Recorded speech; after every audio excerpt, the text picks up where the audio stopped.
Well, howdy doody. I'm about to make another bracelet. I made this one last night and I'm not that happy with it, although I'm going to enjoy wearing it.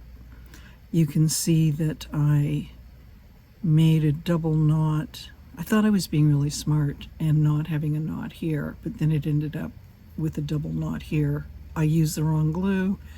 It shows as white a little bit, got on the beads, and so now I've ordered a new type of proper glue, and then this knot ended up being right next to the clasp, the magnetic clasp.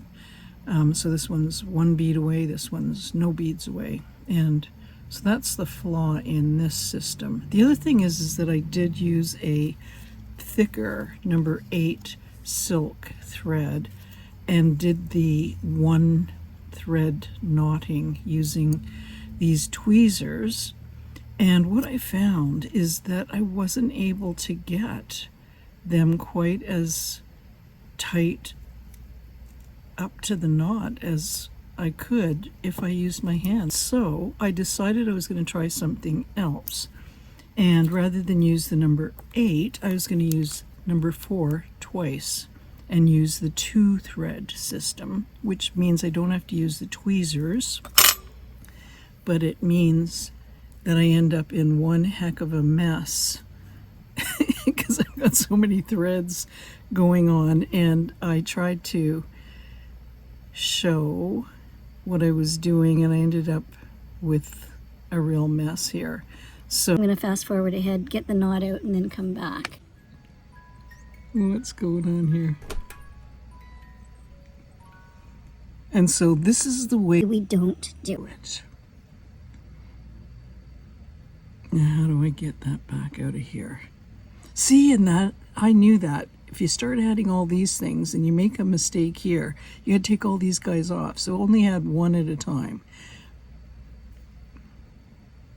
That's kind of pretty though. Anyway, is there a way we can... No, I don't think so. How do you think I did that? This is not a how-to video, obviously. This is a day in the life. Okay, so enough of that little farcical. I think we know what we're doing now. I've got the hang of knotting, I think, at this point. Basically, got my core thread. That's where all these guys are. And I've got my short end, and I want to take my short end and do a box knot. Which is basically just wrap around the core thread, pull through the short end carefully, and tighten it up against the last bead. Now I need to bring another bead through, and I've got to thread the half size silk cord through that bead very carefully. I'm learning. Bring it down, press it up against, and again repeat. Take the short end, wrap it around, bring it through the core thread, tighten, pull down one more,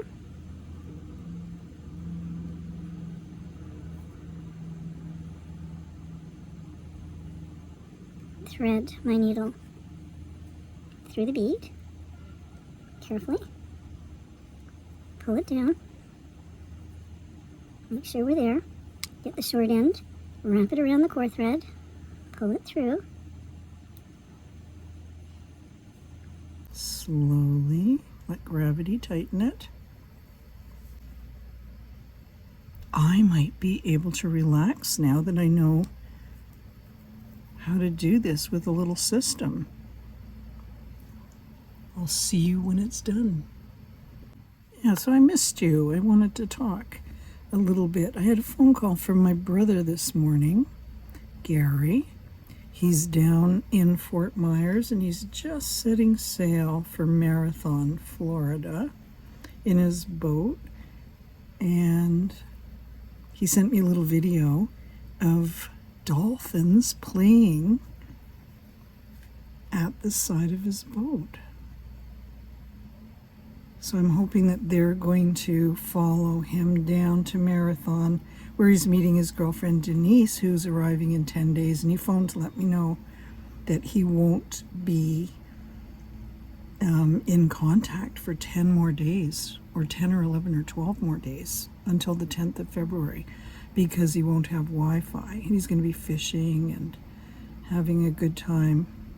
So again, I'm hoping these dolphins are going to take care of him as he makes his way down there, and I wait for that phone call on the 10th when he's safe and with his girlfriend. Okay, so what do we think? Maybe 2 more, and then I'll put the larger one. We've got that pretty close up there. There we go. Yeah, I'm looking forward to my brother's phone call. They're going to then go for about a month sailing off the coast of the Bahamas, which they do every year. And sometimes I get a phone call from them where they are able to be on the beach right near one of those cell towers. One time we talked for about an hour. I was in my garage cleaning up. I get this phone call, and it was them. And they were sitting by a little fire cooking their dinner, and we talked for over an hour. It was so much fun. Anyway, I'll meet you back here once I get that big bead on. Okay, so we are at the place where the large bead is about to come onto this string. But I think because the hole is bigger on this one, I'm going to create a double knot here. I'm glad I thought about that. Maybe a triple knot. I'll have to take a look and see how big I can make this knot be and see if it actually goes through.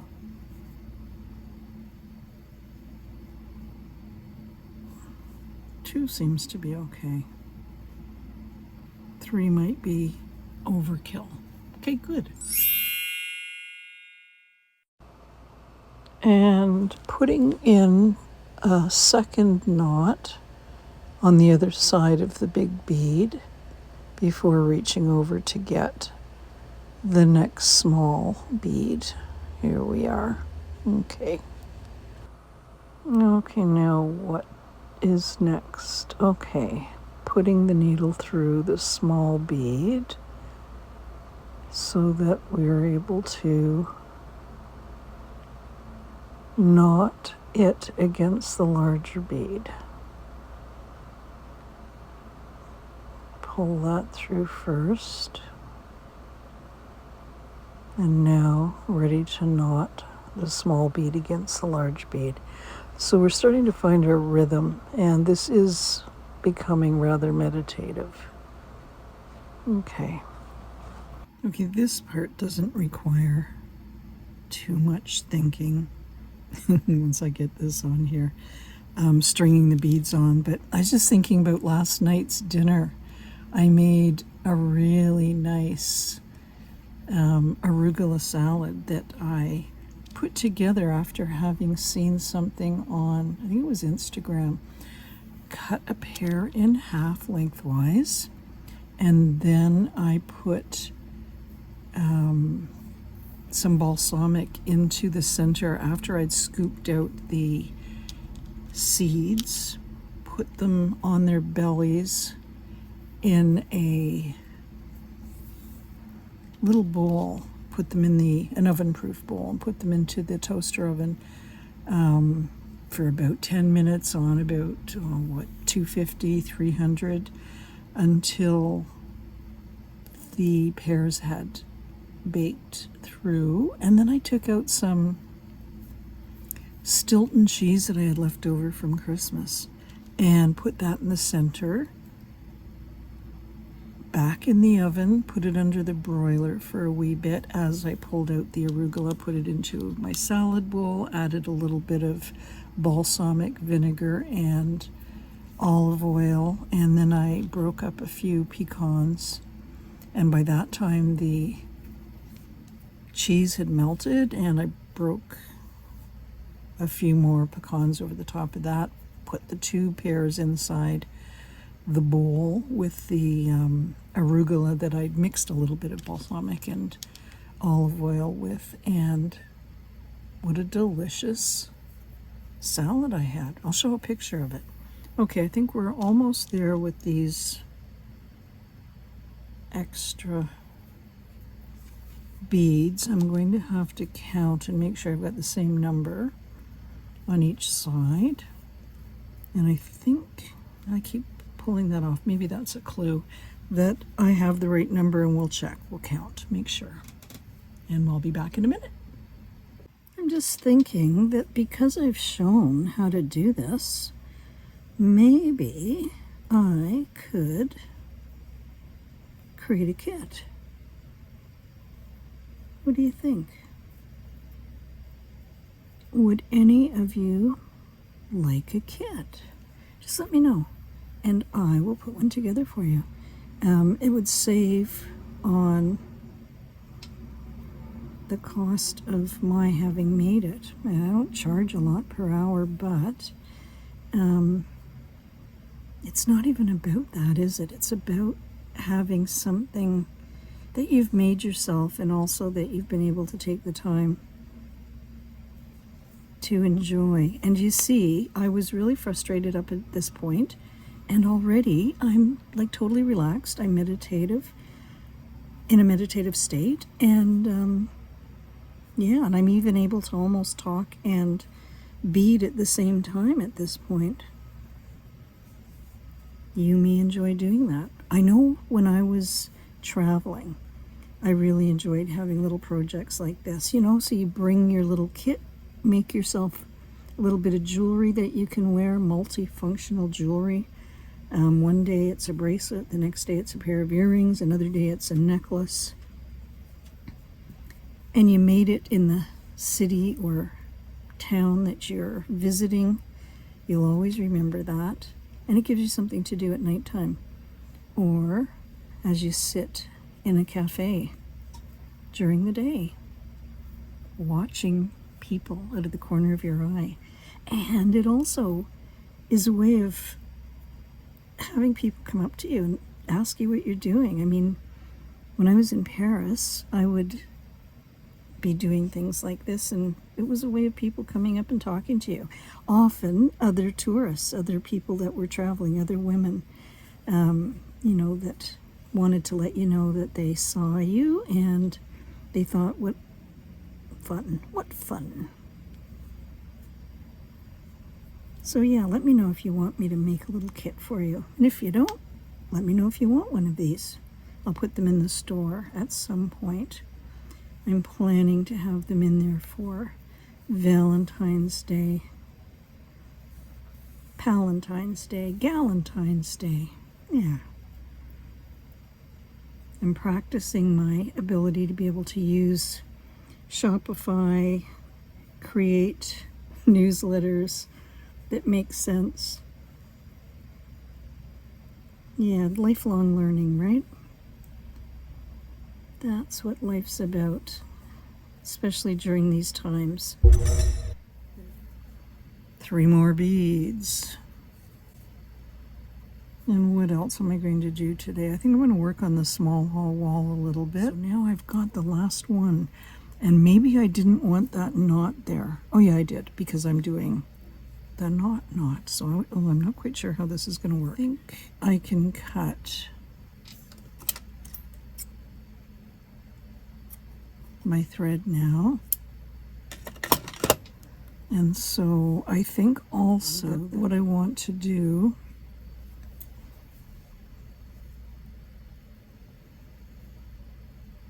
is undo this knot. Do I? There is a knot next to there. There's actually 2 knots next to there. Maybe I just want it loosened.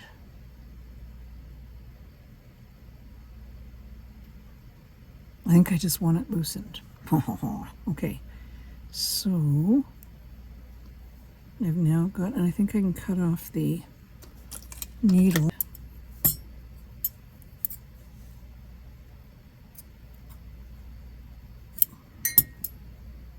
Maybe I can figure out how to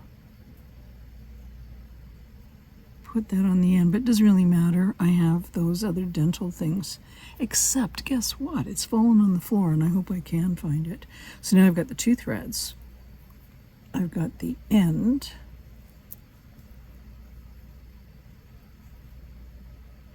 And I want to get 2 threads through there.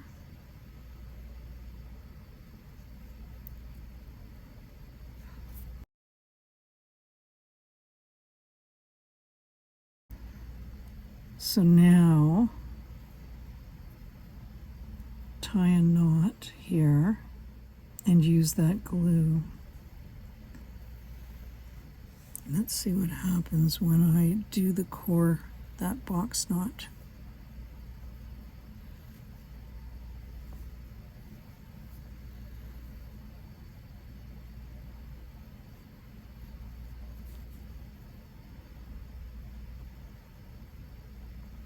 Keep it loose enough so that I can bring it through. Now I do need to find my other needle on the floor. Okay, we'll be back. Okay, so I've managed to do a double knot here. I've got the double knot there.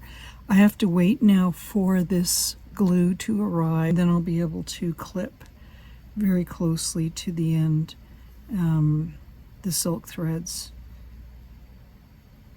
And I'll show that to you when that's done. That could be tomorrow. And off I go to do something else. Oh, but before that, let's just play with this. There we go. There we go.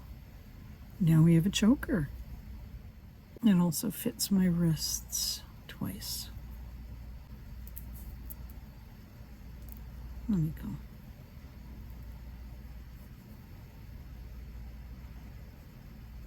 And I'm going to use them as earrings as well. Yeah, so earrings. I have little hoops, but you can just knot these as many times as you want and wear them all knotted up and around. Put the hoop through wherever you want it to be. Wear it as an earring and a bracelet. And take them apart and put them back together and wear it as a choker.